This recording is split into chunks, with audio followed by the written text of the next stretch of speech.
Boa noite, sejam bem-vindas para mais uma reunião de estudos sobre o livro No Rumo do Mundo de Regeneração.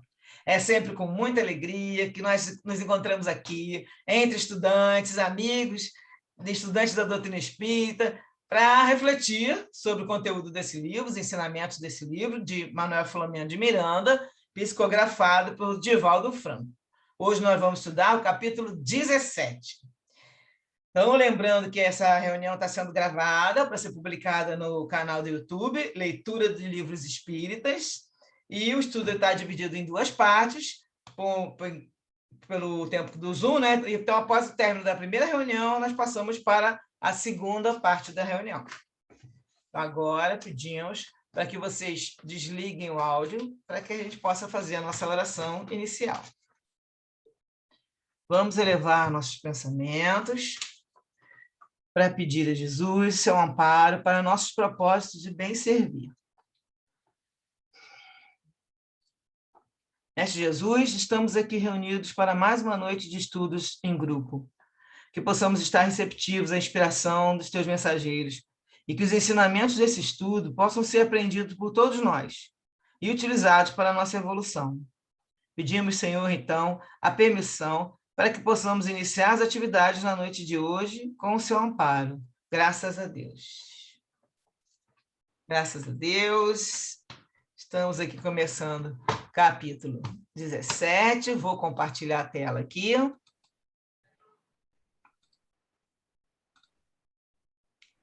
Então, pronto, já Olá, chegou. boa noite. Boa noite, Vera. E boa noite, Bia, também, e Kátia, aqui dentro da área. Vamos agora começar, então, o texto, começando agora. Compartilhei a tela aqui. E o texto hoje, ele até não tem muita, só tem duas observações diferentes, que o texto está bem simplesinho, é mais uma reunião mediúnica que vai acontecer, né? Vão tratar mais com dois espíritos, e eles vão começar, quer dizer, o Miranda já voltou lá daquela região, da cidade da Justiça, né? E ele vai contando aqui que inúmeros atendimentos, o nome do capítulo é Iluminação de Consciências. Aí ele conta que inúmeros atendimentos foram realizados, especialmente na terapia do passe e no trabalho de inspirar pessoas aflitas e receosas, que entravam em contato telefônico com a instituição espírita. E muitas pessoas estavam intimidadas pelas comunicações jornal, televisão, e tinham, né, histórias mentirosas ou exageradas. Havia sido programada uma reunião mediúnica para aquela noite. Eu vou fazer uma observação aqui, porque eu já estou adiantando lá, estudando o próximo capítulo, e no próximo capítulo, a data ele coloca, maio de 2020. Então, isso aqui, gente, está acontecendo na época de abril. Outro dia eu falei, deve ser julho, né? Mas não, ainda está no início mesmo, aquela época dos desesperos, as pessoas fazendo um monte de notícias, né? E ninguém estava sabendo de nada. Isso aqui ainda é abril, praticamente, início de maio. Então, ele vai falar isso, que tinha essas notícias, e aí eles tinham programado uma reunião mediúnica para aquela noite, em prosseguimento dos compromissos que eles tinham, né? E as responsabilidades. E ele comenta que a visita na Cidade da Justiça, depois que eles saíram de lá, causou uma verdadeira revolução nos outros grupos, de igual objetivo, né? Os Vingadores da erraticidade inferior. E aqui tem duas observações que eu peguei lá nas lives, que é do livro da Ivone Pereira, Memórias de um Suicida, o livro é de 1954. No capítulo 1, ela vai falar sobre esses locais. Então, ela falou assim, por que não disponham de poderes espirituais verdadeiros, esses infelizes, que vivem divorciados da luz do bem e do amor ao próximo, instalam-se em locais pavorosos e sinistros da própria terra. Lembra que eles falaram que vão tirar os pedaços para levar e que vai ficar umas cavernas, depois que as pessoas olharem daqui a muitos anos vão ver umas cavernas? Esses locais, gente, estão na Terra. Eles estão em outra dimensão, só que eles vivem também, eles causam influência na Terra. Então, ela fala aí, nesses locais sinistros da própria Terra, ela está citando um lugar lá na época deles, né?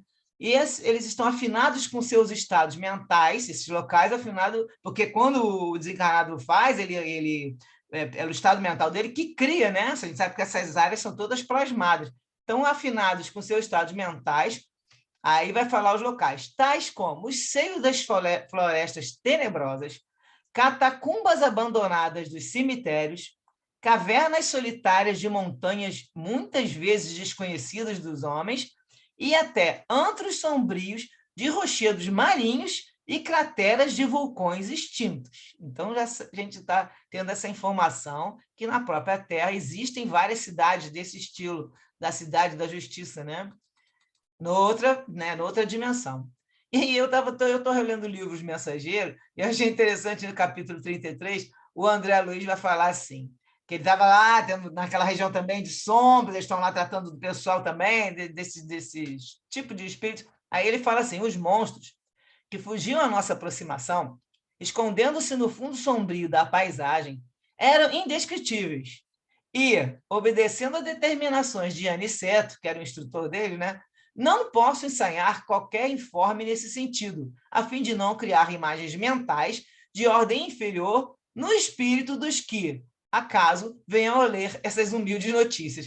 Então, olha só, em 1944, o instrutor, Aniceto, não deixou ele colocar, como o Miranda coloca aqui para a gente, né? Ele faz os detalhes, inclusive, bem, toda a feição do espírito, tudo detalhado, e nessa época, o André Luiz ele foi orientado, não fala.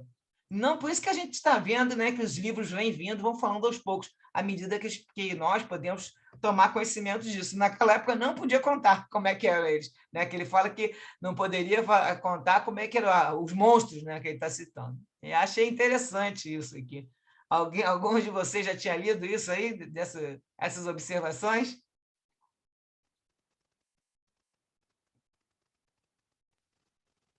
Eu tinha lido a observação do Memórias do Suicida. Ah, é? Isso, também. O dos Mensageiros a gente já leu e passou batido, né? Porque eu estou relendo, aí eu falei, vou pegar esse pedaço e colocar lá, porque antigamente, que o Mensageiros é 44, e o Suicida eu não li os Mensageiros. Não, então pegue para ler, porque vale muito a pena. É o segundo livro, né? Depois do Nosso Lar. E aí ele está começando a trabalhar, está começando a sair. Ele ficava trabalhando no Nosso Lar e ia na Terra, né? Para visitar a família. Agora ele está indo cuidar das pessoas no planeta, assim, em outros locais, né? E passando nessa cidade. Eu achei interessante. Então vamos continuar. Então a notícia da visita dele, você imagina a fofoca que virou, gente, nesse pessoal, nesses espíritos inferiores, espalhou a notícia e teve uma movimentação enorme. Todos eles começaram a reforçar as entradas, porque eles entraram, né, lá para poder aumentar o rigor, reforçar a entrada e aumentar com rigor as invasões perniciosas das criaturas. Eles começaram, então agora nós vamos pensar, vamos seguir, especialmente quem? Ele chama de espiritistas, que seriam nós, os espíritas, alvos essenciais e prioritários dos adversários do bem. Então, uma observação aqui para a gente lembrar que ele fala, acho que em todo capítulo, que nós estamos sempre sendo assediados, o tempo todo. Prestar atenção, vigiar pensamento, vigiar, né, orar toda hora que se sentir alguma coisa esquisita, uma esquisita diferente, porque ele está, isso ano passado, né, eles começaram a atacar mais ainda. A Miranda vai contar que a instituição que ele estava passou a ser agredida de maneira impiedosa e pessoas obsidiadas foram conduzidas às suas portas. Aí lembra daquele jovem drogado que teve um capítulo anterior aí que a gente viu, que ele quis invadir, aí teve lá, o Cláudio foi lá, ajudou, deu uns passos e ajudou até espiritualmente, o Cláudio Passista ajudou o funcionário. Então, como aquele, começaram a ter vários, né? E as portas estavam fechadas por causa da pandemia. Porém, o que estava acontecendo também naquela época? Era impossível evitar a balbúrdia e o número de andarilhos em lamentável estado de apresentação encarnado, tá? O que constrangia os residentes no bairro onde estava aquela instituição, que eles passaram a demonstrar desagrado e mesmo animosidade, porque começou o pessoal ir, o centro estava fechado, a instituição fechada, e eles começaram a querer pegar, porque devem receber alguma vantagem, né? Bolsa de alimentos e tudo, e nem o próprio tratamento, e aí começou a dar essa confusão. E ele fala que, por outro lado, as organizações terrestres voltadas à baderna e à agressividade foram reforçadas, aumentando os ataques gerais nos diversos setores da sociedade, piorando a situação vigente. Então, o pessoal que já estava desequilibrado aumentou mais ainda, né? Aí continua. Grupos constituídos por pessoas destituídas de sentimentos morais e fé religiosa engrossaram as fileiras da ira contra Jesus e seus discípulos. arrebanhando os indiferentes e os sonhadores do prazer voluptuoso e consumidor. Os trabalhadores do bem e dos deveres éticos passaram a ser perseguidos nos seus ideais. Honrados ceareiros, portadores de vida correta, viram seus nomes coroados de apelidos desonrosos por caluniadores de plantão, que os difamavam, gerando confusão e dúvidas nas demais pessoas sinceras e buscadoras da verdade. Aí agora eu deixei em negrito porque ele vai comentar uma coisa que a gente viu, isso vocês vão lembrar. Espíritos desencarnados, ociosos e falsos passaram a dar comunicações, falsificando os ensinos das doutrinas éticas e, particularmente cristãs, com refinada ironia e zombarias chocantes. Surgiram algumas, né, psicografias que andaram circulando, aí uns falavam umas coisas, outros davam data, era só de ironia e de zombaria, né? Nessa época do início da pandemia, no ano passado. Né? Ao mesmo tempo, a luz do amor passou a brilhar com mais claridade, e os sofredores encontraram apoio e conforto moral para atenuarem os padecimentos e compreenderem as razões das suas aflições, por abnegados ceareiros de Jesus. E aí ele deixa uma frase que é interessante para a gente refletir. A luz brilha, mas quando a treva é mais densa. O que vocês acham? Eu acho que tem um exemplo muito legal. Quando você está na escuridão, eu sempre penso nisso, se você acende o fósforo, acabou a escuridão. É impressionante que é só um pinguinho de luz, onde quer que você esteja. E é isso, a gente pode refletir para o nosso estado mental, para a nossa situação, porque assim, você está mal, então pega alguma coisa, uma pequena coisa já para abrir a sua, né? Tirar a escuridão daquele momento. E ele fala, a luz brilha mais quando a treva é mais densa, que aí ela vai aparecer, né? E também tem um do fósforo também, que a gente acende o fósforo, e aí por trás do fósforo não tem sombra, né? Tem a luz dela não tem sombra, uma coisa assim, não lembro mais. Esse também é interessante. O que vocês acham dessa frase?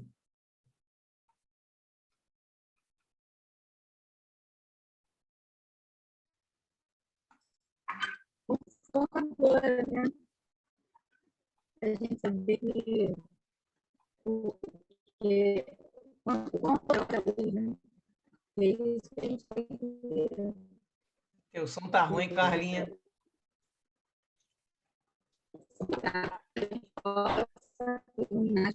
A gente não consegue te entender.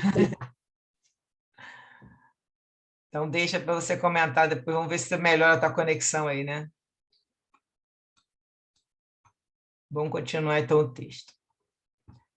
Então, aí, passando isso, esse momento que ele estava contando, ele vai falar agora da noite, né? À noite, providências haviam sido tomadas para preservar o santuário de trabalhos mediúnicos, impedindo a entrada na sua área física de espíritos não convidados. Então, eles estão trabalhando lá no Instituto, né, e fazendo as limpezas, providência, para poder trabalhar lá na hora da reunião mediúnica.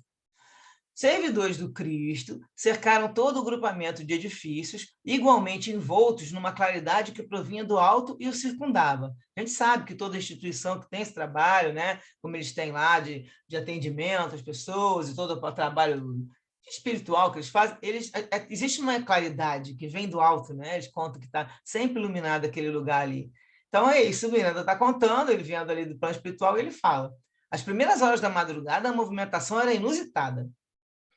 Mais de 20 espíritos da Cidade da Justiça ali se encontravam em aturdimento, conduzidos por hábeis amigos espirituais. Outros, zombeteiros e frívolos, observavam o que se passava, só de olho, né? E alguns que deveriam se comunicar estavam adormecidos ou semi-inconscientes, sob cuidados espirituais.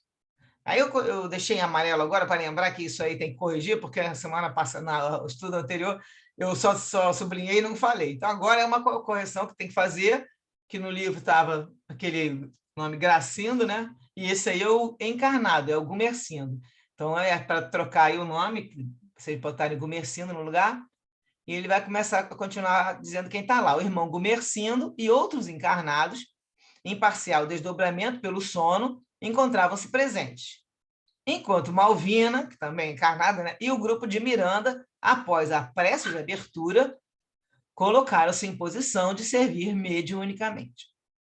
Foi Malvina quem primeiro entrou em transe, sob a influência do bispo de M, que já houvera sido atendido antes, no capítulo 12, lembra? A gente já lidou com esse bispo de M. Inclusive, esse era o que estava obsediando, que tinha a ver com o comecinho da mulher, né? E ele falou, e ele tinha sido atendido, estava com aquele aspecto de lobo, né? E tinha sido conduzido para uma câmara de tratamento. O aspecto lupino em que ele se apresentava, né, ainda, lógico, era comovedor.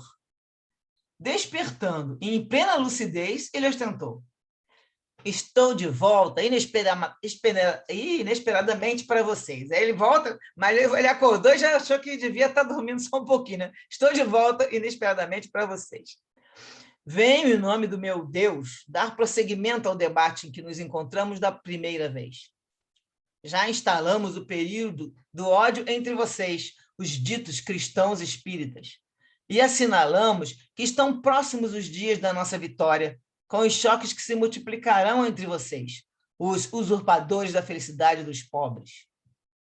Acreditam, por acaso, que nos deixamos atemorizar pelas falsas teologias sobre Deus, imortalidade e justiça?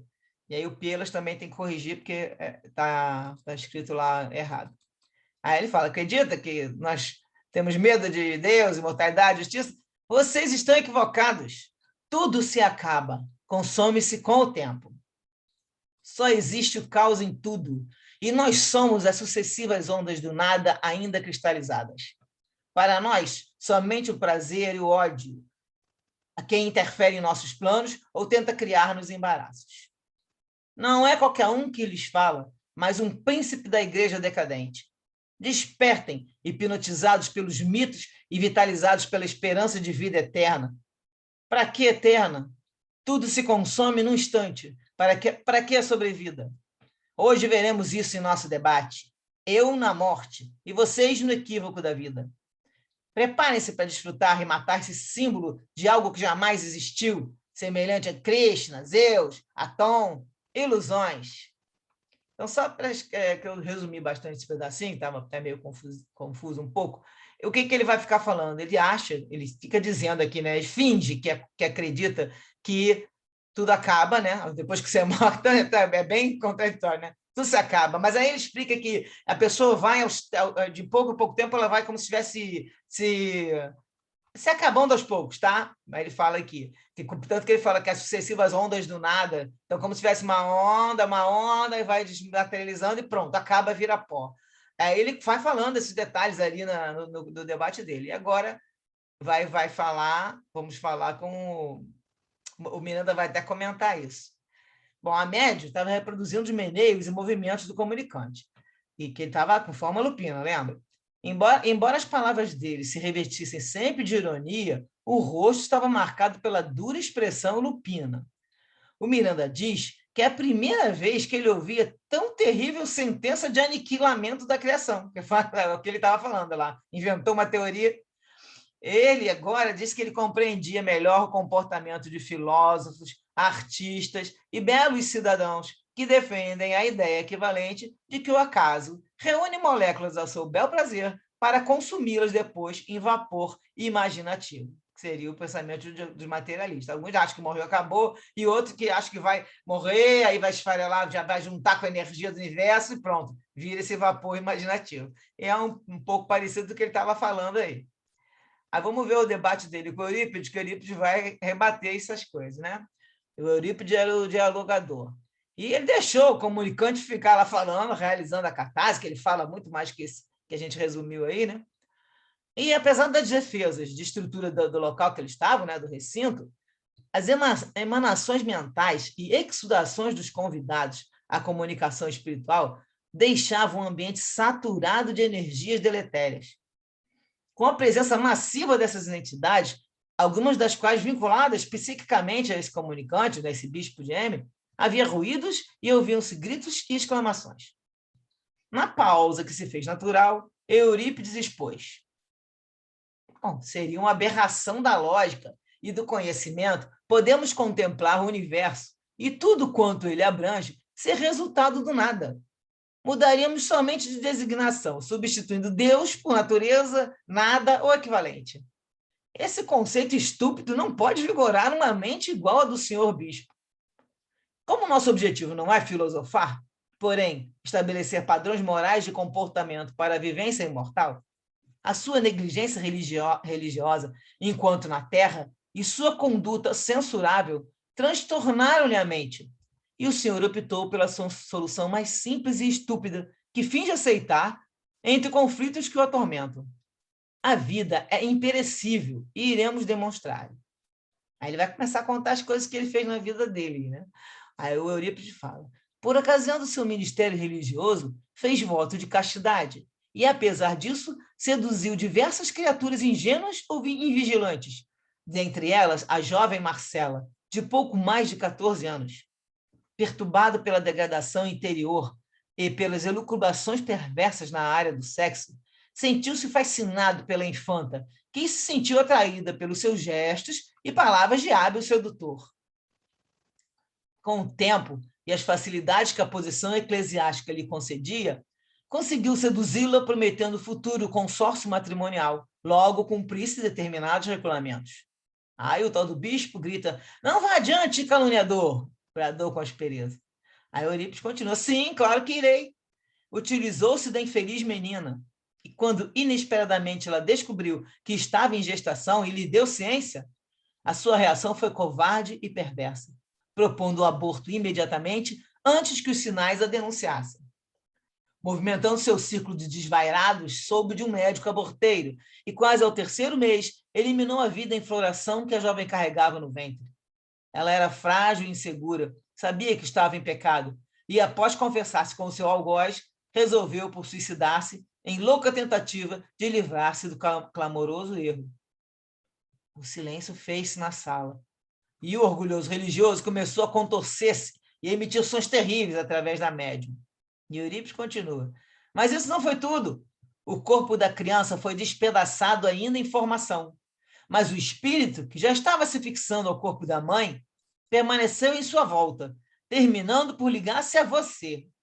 Não se consumiu no nada, mas continuou exatamente como era, agora com propósitos definitivos. E agora eu quero saber de vocês o que vocês acharam até agora dessas palavras. Vocês sabiam que quando às vezes tem um aborto e o espírito que estava encarnando, ele sai e fica obsessor, tanto da mãe, e no caso aqui ele foi para o lado do pai, né? Vocês já viram, já leram algumas coisas sobre isso? Eu Não? desconhecia isso. É mesmo? Eu já li em outros livros. Terrível. Com a terrível. mãe, então, tem muitos, porque às vezes, né, aí no caso da Marcela, era, né, criança e estava toda induzida, com as mães que são, vamos dizer, materialistas e que querem só aproveitar a vida, eu não quero ter filho, não quero, e vai lá e faz o aborto. A maioria, quer dizer, eles colocam muito. Tem um livro do Luiz Sérgio, aliás, tem aquele filme também do Luiz Sérgio, eu tinha até um link, depois eu até posso ver se eu acho para vocês mandar no grupo. E aí vai mostrando tudo, e mostra o espírito lá, quando ele sai, depois ele vai para o plano espiritual, e ele fica lá, e antes de ir para lá, muitos ficam aderidos no corpo da mãe, e por isso que dizem que muitas mães, muitas mulheres que fazem aborto, ficam com muito problema psicológico depois, aquelas que não, né? Aquelas que, vamos dizer assim, que não tem muito Jesus no coração, né?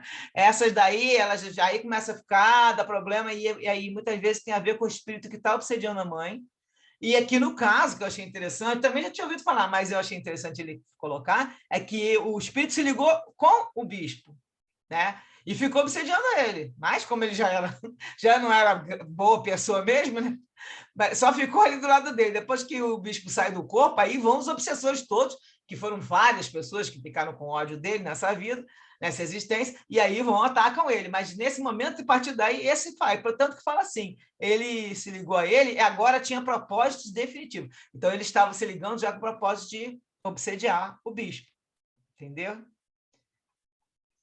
Então, vamos continuar. Sultane? Vale. Sultane? Tá Tá me ouvindo agora. ouvindo? Tá ótimo o som. Melhorou o som? Muito melhor. Tá. Lembrei de um livro em que a história... Eu vou lembrar e coloco aqui. história é um pouco assim, a mãe pratica o aborto, apesar de todas as tentativas da espiritualidade de impedir, até de pessoas próximas, uma jovem, aí ela pratica o aborto, e só que a prática foi tão mal conduzida que ela também morreu. E aí, ela, ao desencarnar, ela se degladiava entre xingamentos e ódio com aquele espírito que seria seu filho. E eles passaram algum tempo naquela condição deplorável. E aí, quando eles reencarnaram juntos eu não sei se é chipófagos, aqueles bebês que ficam claros, né? Eles nasceram assim. Essa foi a história desse livro. Depois eu vou ver se eu Estou lembrando localizo uma para coisa colocar assim. aqui para vocês. Eu não sei se é o livro do Chico Xavier, estou lembrando uma coisa, um caso desse também, eu já ouvi falar. Eu acho que é do Irmão X. Então. Eu acho que é do Irmão X. Depois eu vou lembrar e A gente coloco para coloca lá vocês. no grupo, né? Tá, isso mesmo. Eu já li vários outros livros, não só o Luiz Sérgio, que tem esses livros dele que são meio também, o pessoal dá um pouquinho dá umas polêmicas, mas tem outros livros, sim, outros relatos. E tem alguns relatos dentro do livro do Chico, e tem outros relatos de outros espíritos. Eu depois vou até ver se eu vejo o link, porque é muito legal esse filme, né, que chama Deixe-me Viver, né? Uma coisa assim, o Deixe-me Nascer, teve até no cinema, mas ficou em poucos locais. E eu vou passar para vocês Isso mesmo, Deixe-me Viver. Deixe-me Viver, né? Eu tenho ele no meu Deixe-me computador, eu Viver. vou achar para ver que tem um link, sei lá, e vou tentar ver se passo para vocês. Está dando eco aí, né? Bom, vamos continuar agora que já começou os 10 minutos regressivos. Estamos com 7 minutos. Então, eu vou continuar mais um pouquinho e a gente passa para outra sala. Então, Miranda vai explicar o que está acontecendo nesse momento. O Eurípides está forçando ele a ele lembrar do passado dele, entendeu? Porque ele é tão desequilibrado, né? No caso, eles transformam a mente deles, fazem uma realidade paralela, né? Uma outra realidade, e fica fingindo, na verdade, ele pensa que é aquilo, mas no fundo, o espírito dele, o caso self, né? Ele sabe que aquilo não é verdade. E o Miranda vai explicar que muitas vezes o espírito esconde a realidade por detrás das fantasias que lhe comprazem. Então, ele criou essa fantasia da história do nada, né? Então, mas por ocasião do autoencontro, que é o que está acontecendo aí, além da organização física, ou seja, depois que você se encontra com o seu espírito mesmo, né, a realidade ressurge com as fortes características que foram ocultadas. Então, ele coloca que esse reencontro com os acontecimentos arquivados na mente produz choques morais de alta magnitude naquele que desejou escondê-lo.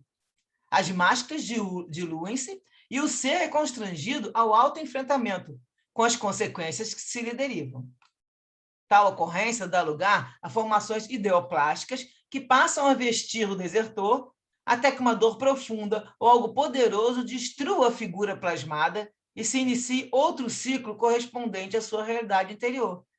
Então, aí que aconteceu com ele também. Tu vê, ele fala, muitos espíritos perversos se travestem de formas horripilantes para esquecer os males executados e ocultar a vilania praticada contra o seu próximo, quando estava encarnado, né?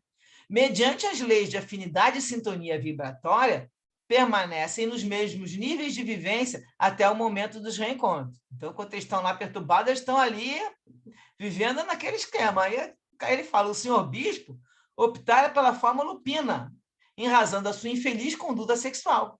E qual se fosse um lobo, banqueteava-se até a exaustão, retornando à aparência eclesiástica. Aí o que acontece? De dia ele tem lá a batina, a aparência eclesiástica, e ele fala, no entanto, durante as noites das horas de desprendimento espiritual, de noite, né, era mais o lupino, cuja forma acrescentava ao sacerdote de aparência generosa que deveria ser.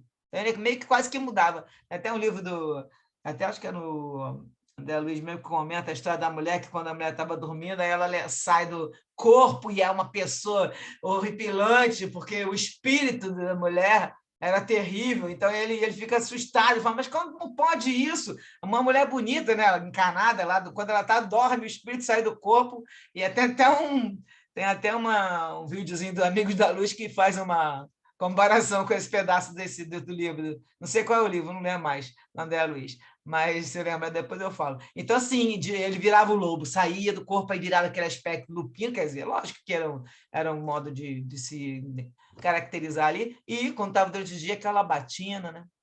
Então, ao entregar-se, no caso o bispo, lamentava a situação, quando ele desencarnou, ele se entregou para a situação da Casa da Justiça, foi quando ele também, o pessoal todo foi em cima dele, ele acabou indo para o lado dessa casa, foi ali dentro, ele vai se tornando, ele diz que ele assumiu a vilania que o caracterizava, buscando gerar sofrimentos, e aí, quando ele ficou, né, forte, né, já um dos chefões lá, ele começou a gerar sofrimento nessa instituição para vingar, especialmente do presidente, que é o Gumercindo, que é aquele que eles tinham ligação no passado. Aí, o que aconteceu? Vê se consigo continuar ali. Bom, o Eurípides fez ele voltar ao cenário da degradação e infâmia, que ele, naquela época, em que ele interrompeu o renascimento do espírito, e aí, recordando esse momento, as teses dele do nada, né, tese nadaísta, pouco ou nada puderam impedir, nos dias do passado, próximo às arrepiantes atrocidades. Esse as também está escrito, é outro concerto que tem que fazer lá no livro. Então, assim, ele foi aí contando a história do espírito, aí ele viu que não é bem assim, não é nada, né? Porque se o espírito continuou, continuou ali obsediando ele não tinha como negar aquilo ali, né? Aí o que acontece? O espírito do bispo fica se estorcegando e debatendo-se nos delicados e vigorosos fluidos da mediunidade, passou a rever na mente, antes obnubilada, né? Totalmente toda... Ele não estava enxergando nada dessas coisas, né? Na verdade, ele que fazia de propósito, porque era a mente dele que estava comandando. Então, ele começou a rever isso, a cena terrível da infeliz da menina, da infeliz mãezinha, que se atirou da torre alta da igreja matriz para poder se suicidar, para suicidar-se. Então, o Miranda está contando que eles estavam vendo isso. Quando ele pensa, né, ficam formando aquelas formas de pensamento, ele falou, vimos, através das imagens que ele exteriorizava, a criancinha ensanguentada, enquanto sua voz pedia misericórdia para que não lhe matassem o corpo, de que muito necessitava. Simultaneamente, a própria Marcela, enlouquecida e deformada, tentava agredir o insano. Ou seja, assim que ela desencarnou, ele mostra que ela ficou enlouquecida e foi agredir ele, encarnado. No caso, ele ainda estava encarnado, né? Igualmente atacado por outros inimigos também desencarnados. Então, ele tinha uma quantidade de gente já fazendo companhia para ele enquanto ele estava encarnado. E aí o Miranda fala, a cena era muito constrangedora e humilhante. Vocês imaginem a cena, né, gente? Que aqui, vamos fazer mais só um pouquinho, essa cena do que ele está contando, a situação de mostrar as pessoas com ódio e indo e continuar junto, e a pessoa desencarna e você continua ali, seguindo em frente. Temos um minutinho. Alguém quer falar alguma coisa para a gente passar antes de passar para outra sala? Quer falar, Carlinhos? O som não melhorou ainda, não? Já melhorou. Não, eu acho que a gente não imagina, né? A gente não consegue, assim, como é bom a gente estudar a doutrina, né? Porque a gente não imagina a quantidade de acontecimentos que para a gente parece um filme de terror, parece uma loucura. E a gente pode vir a fazer parte daquilo se nós não tivermos uma conduta, né? Uma boa conduta. Né? Exatamente. Então, vamos sair daqui, que já está acabando essa reunião, vamos passar para a próxima sala. Até já.